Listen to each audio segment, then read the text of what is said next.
Hey, welcome back to the NC State Insider Podcast. I'm your host and lead beat writer, Tucker Sennett, joining you here today to discuss what I'm going to call a campus roundup and a look at the upcoming schedule for the week. Campus roundup, campus tour, whatever you want to call it.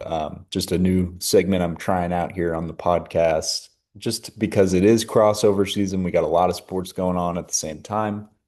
And I want to do my best to keep you all informed on what's going on around the campus here in Raleigh and how NC State's athletic programs are doing. I know people love to hear about some of the sports that are kind of overlapping because it's a lot to keep track of. So I'm doing it for you. So we'll start with yesterday, Sunday. Obviously, I've covered the women's basketball loss to number 18 USC, kind of a ugly fourth quarter collapse there for Wes Moore's team, but not a huge cause for concern as I laid out on the podcast yesterday. This team is still really, really talented, and I think those experiences will only help in the long run. Those are the kind of things that, build a team up for March. They're the only team in the country that's played two ranked opponents in the first week of the season. Now they get a little break with Maine on Tuesday, which I'll get to in a little bit. But um, that was certainly eye-opening in some areas, the turnovers, the depth. And I think Wes Moore will kind of get back to the drawing board this week, try to iron out some of those issues, and NC State will be back on its home court at the Reynolds Coliseum. Also on Sunday, the men's soccer program got blanked in round two of the ACC tournament after a really, really successful regular season. They will not be playing for any ACC glory. However, I still think it's fairly likely and fairly safe to assume that this NC State team will be in the NCAA tournament given their regular season success. And I expect them maybe to host a game. So that'll be really exciting news for Wolfpack soccer fans that are invested in that program's success under Coach Mark Hubbard.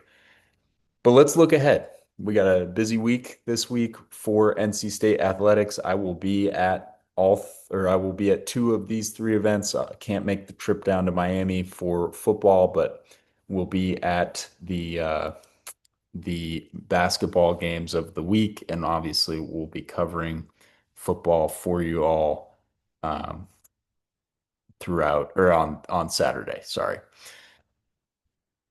Start tomorrow. Women's basketball back at it against Maine. The Black Bears are 0-1 on the season, a not super strong opponent for NC State women's basketball, but nonetheless will be a nice challenge for this team. They will, have an opportunity to play some people that might not have gotten minutes in that game against Tennessee because of just the way Tennessee applies pressure. Also, they were kind of thin in the USC game because that was such a back and forth affair. There were some players that definitely did get minutes that were valuable, but I think this will be a huge opportunity for Wes Moore to tinker with his rotations, kind of try some players out in different positions, maybe see some Tilda Trieger at the four. And this will be a really interesting game in terms of, how this team responds from a loss. Do they come out and run Maine out of the gym, or do they, sort of still have some things to figure out early in the season here? Wednesday, the Red Reckoning is back in action. Will Wade and the NC State men's basketball program in their only game of this week before they have kind of the non-con starts to ramp up a little bit after this week, as they start to prep for Maui. They have VCU next Monday, but NC State this week on Wednesday will take on UNC Greensboro at the Lenovo Center. Greensboro's 0-2 to start the season in terms of their statistics, and I'll have a lengthier preview on Greensboro later, but they come into the game ranked 290th in adjusted defensive efficiency and 220th in adjusted offensive efficiency.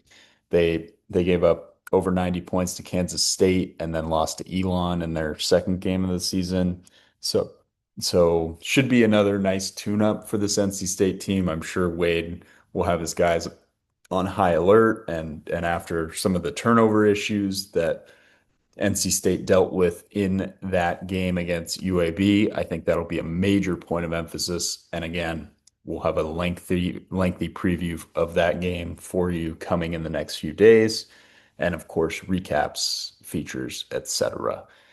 Saturday, big one. NC State trying to beat a ranked opponent for the second straight game. Had that bye week after the Georgia Tech win, and now the football program, Dave Doran, CJ Bailey, and Caden Fordham get to return to Florida. Doran looking for another upset and a win to get bowl eligible. That would be a huge win for this program, given where it was a few weeks ago, kind of looking down the barrel at a potential 5-win season. And now just one win away after that Georgia Tech upset. And they have a chance against one of the more uh, enigmatic ACC teams. This is a Miami team that's ranked number 16 in the AP poll. We'll see what the college football playoff poll has to say about them later, but they got kind of an ugly win over Syracuse, 38-10. Carson Beck has not looked particularly sharp. Their defense has struggled against higher profile offenses, obviously in those two losses to Louisville and to SMU that kind of derailed their season. But given the chaos of the ACC, Miami's back in the mix, so every game for them is a must win. And NC State's trying to win 7 or 8 games still. They really truly believe they can finish this season with a perfect record, and I don't think it's out of the question. I think CJ Bailey wants to play his tail off in front of his native home crowd of South Florida, Hollywood, Florida, his hometown, not far from Hard Rock Stadium. This is a personal game for him. Miami kind of came in late on the recruiting process for him, so he wants to sort of make a statement, and we'll see how the Wolfpack fares in that one. That'll be a primetime slot on ESPN, 3:30 p.m. kick Eastern Standard Time. Finally, NC State women's basketball back in action on Sunday. They'll be taking on TCU at the Reynolds Coliseum. This was a game that they lost a season ago out in Fort Worth. Um, TCU is a really solid women's program. It's going to be another test for this team. I think definitely not the TCU team that we've seen in seasons past. They lost a lot of talent to the draft and are just not as strong as they once were. However, really consistent women's basketball program that will come in here and test NC State pretty effectively, and that should be another quality game for Westmore and the gang.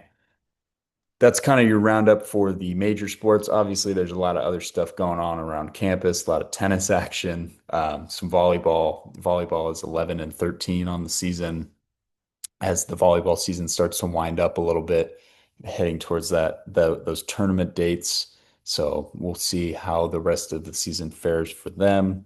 But that's sort of the long and the short of it for this week. We'll have you covered at most of these events, and if not, we'll have you covered from afar. And should be another really exciting week of Wolfpack basketball and a football game all in the same week. As always, thanks for tuning in to the NC State Insider Podcast. You can feel free to follow me on X at Senate Tucker. You can also follow the website's X account at Wolfpack on SI. And of course, for daily episodes of the NC State Insider Podcast, your free NC State coverage, go ahead and subscribe to the sports videos on SI YouTube channel. Get all the content you need, plus NFL content, other college content. We're loaded. As always, thanks for tuning in again, and we will see you next time. Thanks.